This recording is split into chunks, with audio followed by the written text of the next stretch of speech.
What's up, you guys? It's Graham here. So over these last few months, there's been a wave of articles warning about the dangers of taking financial advice from TikTok. Because I gotta say, some of these videos are just hilariously wrong and could even land you in jail. Like, take a look at this. If you want to make more money, like get into NFTs, real estate, crypto, stocks. Like I'm in this something called Shiba Inu coin. Also, like just start selling. Like I'm selling knives out of my basement, cutlery, kitchenware. I can plug it. Like if you want to get some high quality kitchenware, go to www. See, the thing is, I love the enthusiasm, but chances are NFTs and Shiba Inu should not be a substitute for a long-term investing strategy. And as far as selling knives are concerned, I'm going to take a stab at that and guess it's probably Cutco, which many believe is an MLM. Or we have this one here, which basically summarizes just copy rich people. Essentially, his strategy is to look at SEC Form 4 filings and then find large, frequent purchases. The thinking is that since insiders are purchasing the stock, they must know something that the rest of us don't. But the issue is that a lot of these trades are delayed by 2 to 30 days, and it's almost impossible to determine just how much of their portfolio is allocated to each position. Like you might see an insider purchasing $500,000 worth of stock and think to yourself, whoa, that's a lot of money, I'd better do some of that too, and post about it on TikTok. Although if the person's worth $100 million, that's the equivalent of them buying $500 of the stock if they're worth $100,000,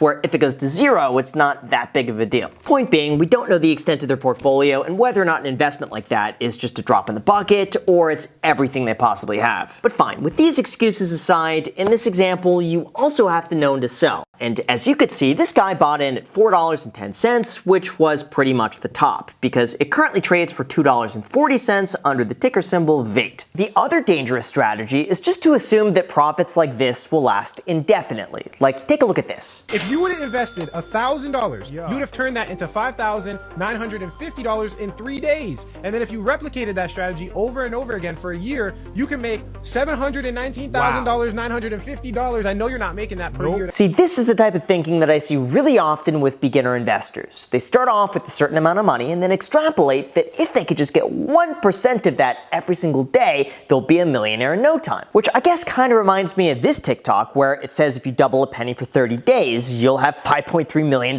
in a month. Although as any amount of experience will tell you, doing that consistently is pretty much impossible. Although if you thought that was bad, just keep watching. All right, so here's the original transactions. Right there, I purchased $3,994 worth of US dollars, and I also purchased Shiba Inu with 3 ETH total. Yeah, he was buying Shiba Inu. I just think the danger with investing is that it's really easy to confuse luck with skill. And even though there might be some strategy behind the investment, as this year has shown us, it's just as easy to lose money as it is to make it. Now, this one serves as a great warning because it's not good. 5 stocks. Now, I'm no financial expert. I'm no financial advisor. I'm not a financial coach. I'm just here to share with you what I'm buying so y'all could do your research and jump in. I kind of find it odd when people combine the phrase, this isn't financial advice, with and jump in.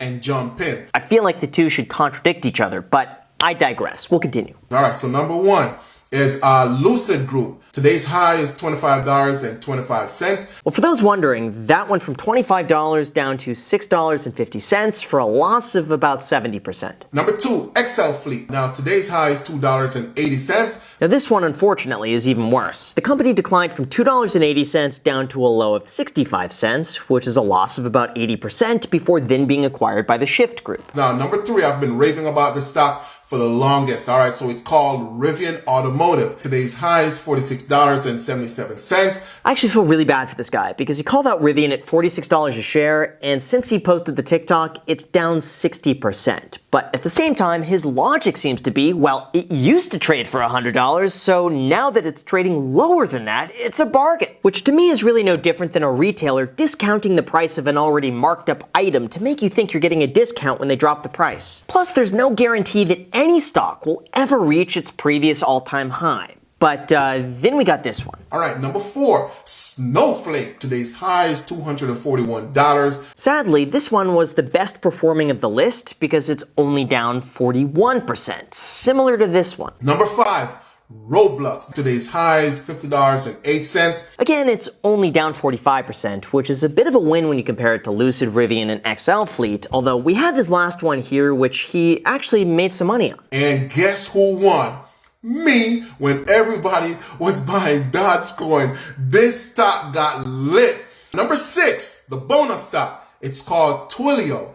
Today's high is $174.59. You can still jump in. Now this stock is down 70% from the time he made this video where he said you could still jump in. You can still jump in. Of course, I don't know how much he sold when it was at its peak, and in all fairness, pretty much every stock is down when you look at it year over year. I mean, even the S&P 500 is down about 20%. Although I will say, speculating all in on one sector is extremely risky if you're not prepared to lose a substantial amount of money. Okay, so everything we've seen so far only applies to investing, but what about becoming an entrepreneur? I learned about this thing called rental arbitrage through Airbnb.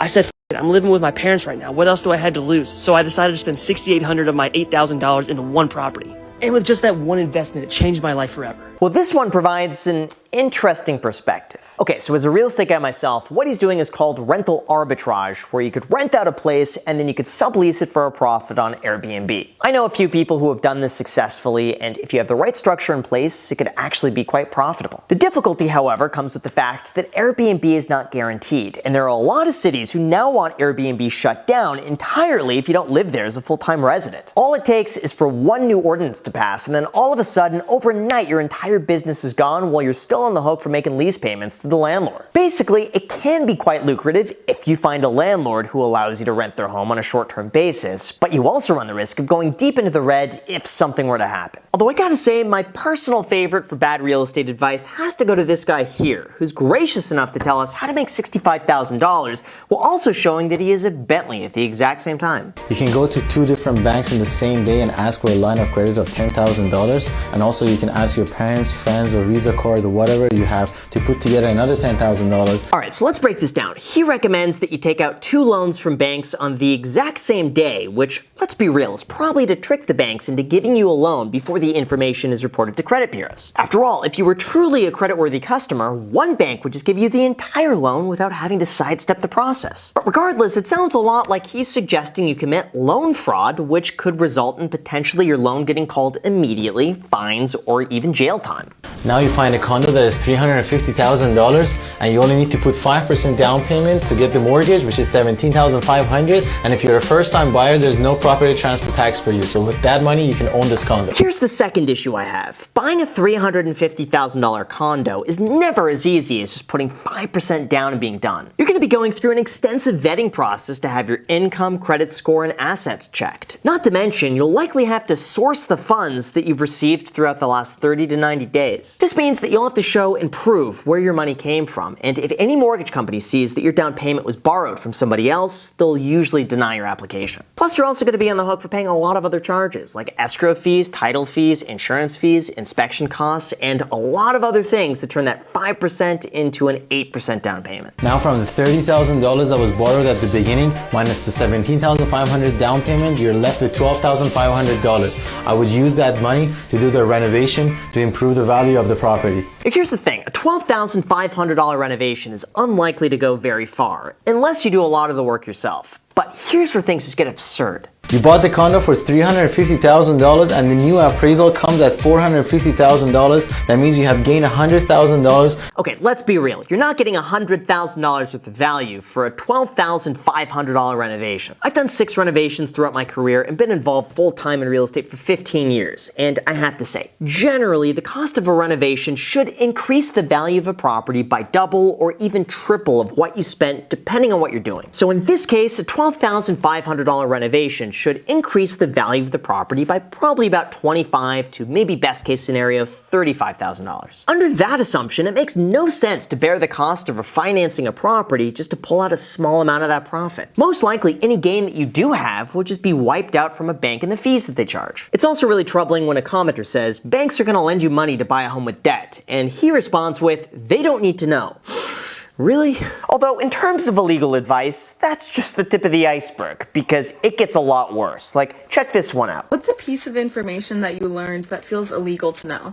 That if you start an S corporation and you own 100% of your S corporation, that you can buy everything that you own under that S corporation and then you don't pay taxes on anything that you purchase because it's considered a corporate expense. Okay, let's pause right here because yes, it is true that corporations only pay tax on what's left over after expenses. So if you make $100,000 but you spend $40,000, you're taxed on the remainder of $60,000. But that only works if you have an actual business. You can't just work a normal 9-to-5 job, start an S corporation, and then begin deducting your personal expenses to lower your taxes. Otherwise, that's considered tax evasion with a maximum sentence of 5 years. The worst of it, though, has to go to the cryptocurrency TikTok accounts because at best, they're built on the premise of trust me with absolutely no research to back up their claims whatsoever. Like, take a look at this one, which somehow garnered over 80,000 likes. But once you begin to take a look through the profile, you'll begin to see that the TikToks that do best promise a quick retirement, 1,000x returns, and easy money, which I think is just a symptom of an even bigger problem, which is that people want a lot of money for doing absolutely nothing. Although I gotta say, at the end of the day, a lot of these videos are well-intentioned, unless they want to flex cash, call millionaires poor, LOL, and complain about having too much money. But the truth is, beyond the bare bones explanations, building wealth, investing, and starting a business are way less exciting than you would think. Like, the safest investments typically revolve around a total stock market index fund, which generally return about 7% a year. Now, real estate could certainly be fantastic, but it requires a lot of work, it's a high barrier to entry, and it helps to have a very stable income. A business could also be fantastic to work on, but it's 24/7, it's extremely inconsistent, and it's almost impossible to get it to the level where you could travel the world and work from a beach. Plus, getting sand in your computer is never fun. Now, through all of this, though, after watching TikToks for years, I have to say, it is getting better and it seems to be moving in the right direction for just getting people to think about different options. But just realize that anything you do is going to take a lot of work. The more money you make, the more risk you take, and no matter what, it also helps to hit the like button and subscribe if you haven't done that already. So with that said, you guys, thank you so much for watching. As always, feel free to add me on Instagram, and don't forget that our sponsor, Public.com, has a free stock for you worth all the way up to $1,000 when you sign up using the link in the description with the code GRAHAM and make a deposit. Let me know which stock you get. Enjoy. Thank you so much for watching, and until next time.